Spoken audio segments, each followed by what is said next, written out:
বাড়ির মধ্যে এক মহিলার দেহ উদ্ধারকে ঘিরে তীব্র চাঞ্চল্য ছড়ালো আরামবাগ পৌরসভার অন্তর্গত ১৩ নম্বর ওয়ার্ডের প্রান্তিক পল্লী এলাকায়। মৃত মহিলার নাম শুভ্রা আদক, বয়স আনুমানিক ৫৫ বছর। জানা গেছে শুভ্রা দেবীর আদি বাড়ি হলো হুগলির গোঘাট থানার অন্তর্গত দামোদরপুর গ্রামে। তবে আরামবাগের এই বাড়িটিতে একাই থাকতেন তিনি। খোঁজখবর নিয়ে জানা গেছে বেশ কয়েক বছর আগে বাবা, মা এবং দাদা মারা গেছেন শুভ্রা দেবীর। তারপর থেকে তিনি একাকী বসবাস করতেন। বাড়িতে তার দেখভাল করার জন্য একজন পরিচারিকা ছিলেন। প্রায় প্রতিদিনই তিনি ওই বাড়িতেই যেতেন। আজ দুপুর ১২টা নাগাদ শুভ্রা দেবীর বাড়িতে তিনি গিয়েছিলেন, কিন্তু ভেতর থেকে দরজা বন্ধ অবস্থায় দেখে এক নাগারে হাঁক ডাক শুরু করেন তিনি। তবে ভেতর থেকে আর দরজা খোলা হয়নি। পরে প্রতিবেশীদের খবর দিয়েছিলেন মনসা দাস নামে ওই পরিচারিকা। তারপর পুলিশেও খবর দেওয়া হয়।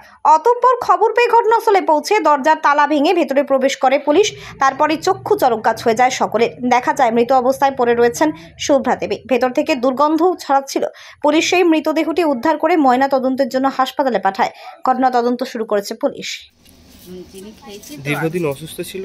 হ্যাঁ, বাড়িতে কি একাই থাকে? এবার আমি বলছে তাহলে ওর জামাইবাবু বলছে রাত্রে থাকো। ওর শুধু কি চিন্তা হচ্ছিল যে রাত্রে থাকলে আমার কাছে তো পয়সা নেই, তোমাকে তো পয়সা দিতে হবে, তুমি তো আর এমনি থাকবে না। এবারে বলে তো আমি পয়সা কোথা পাবো, এই কথা কালকে ভালোভাবেই সব ভালো কথাই হয়েছে। আমি বলছি তাহলে তুমি যখন পারো নি তাহলে আমি দুটি ভাত বসে দেবো। বলছে না ভাত বসাতে হবে না, আমার ভাত খাওয়ার ইচ্ছা নেই, শুধু গাটা বমি বমি পাচ্ছে। আমি বলছি তাহলে নুন চিনি একটু খাও। বলছে নুন চিনিটা একটু খেলো। খেয়ে এবার গয়লা দুধ দিতে আসে। বলছে যদি দুধটা আসে তুমি থাকাকালীন তাহলে ধরা হয়ে যাবে। আমার না গেটটা খুলতেও যেতে কষ্ট হচ্ছে, মানে আমার শরীরটা কেমন কষ্ট হচ্ছে। বলে আমি বলছি ঠিক আছে, আমি যতক্ষণ থাকবো তাহলে যদি এসে যাই গয়লা তাহলে আমি দুধটা ধরে নেবো। বলে এবারে আমার কাজ সারা হয়ে গেল। আপনি কতক্ষণ কাজ করতেন এখানে? আমি কালকে 1টা পর্যন্ত ছিল। কালকে 1টা পর্যন্ত ছিল? 1টা পর্যন্ত ছিলাম। একটা সময়তেই ও গেটটা সেই লাস্ট কথা হয়েছে।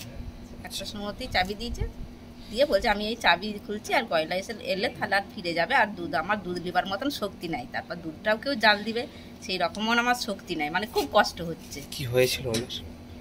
এবার কি রোগ কি আমি ওইটা ঠিক জানি। তারকেশ্বরের সর্বপ্রথম মডিউলার ওটি-যুক্ত hospital Tarakeswar Apollo multi speciality hospital. যোগাযোগ নাম্বার 03212276400 অথবা 9474147604।